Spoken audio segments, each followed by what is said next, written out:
So as we discussed, diagonal of a polygon is that line segment which connects two non-consecutive vertices of the polygon.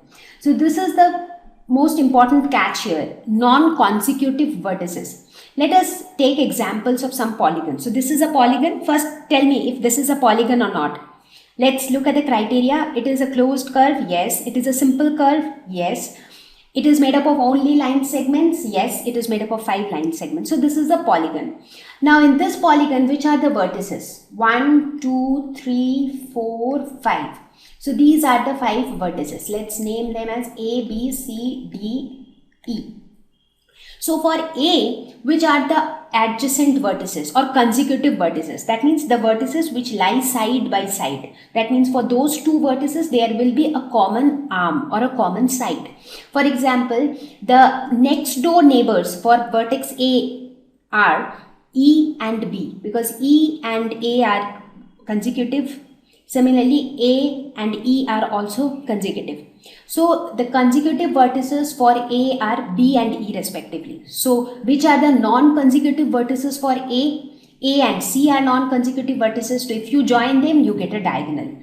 Similarly, B and D are non-consecutive vertices. You join them, you get a diagonal. B and E are also non-consecutive vertices. You join them, you get a diagonal. E and C, they are also non-consecutive. You join them, you get a diagonal. So in this fashion, you can draw multiple diagonals for polygons. Now, how many diagonals you can draw, that changes depending on what is the polygon. So as the number of sides in the polygon increases, the number of possible diagonals also increase.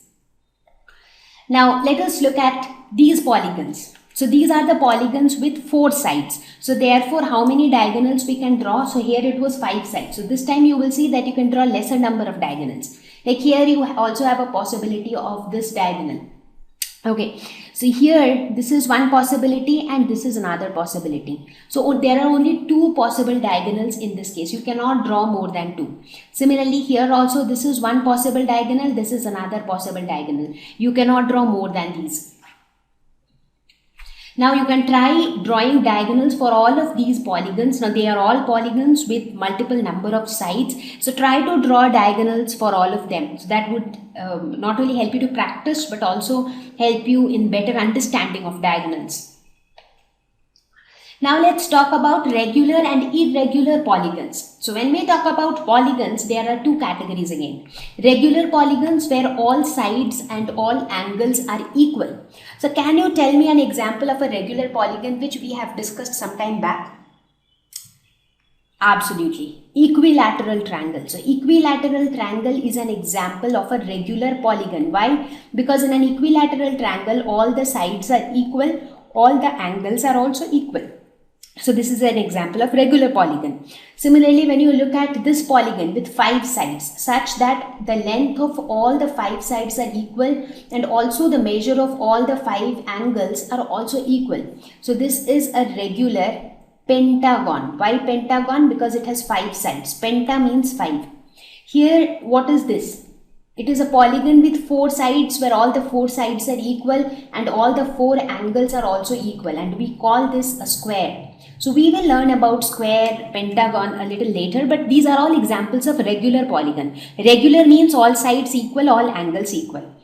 So on the contrary, irregular polygon would mean that all sides are not equal, all angles are not equal. You look at this triangle. This is a right angle triangle. Here this angle is 90 degree, but these 2 angles are acute angles, that is less than 90 degrees. So all angles are not equal, all sides are also not equal.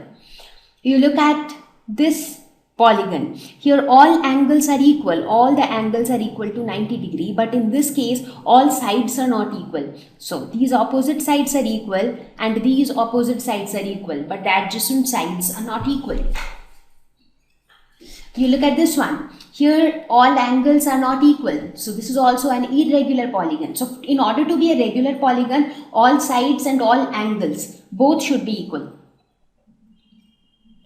Now let us look at the types of polygon depending on the number of sides present in them. So a polygon with 3 sides, that means a polygon made up of 3 line segments, is called a triangle. Tri means 3. So 3 angles, that is triangle. A polygon with 4 sides. that is called a quadrilateral. The word quadri, this means 4. So that is quadrilateral. Now there can be many different types of quadrilateral again. A polygon with 5 sides. 5 is penta. So this is pentagon. Polygon with 6 sides. 6 is hexa. So this is hexagon.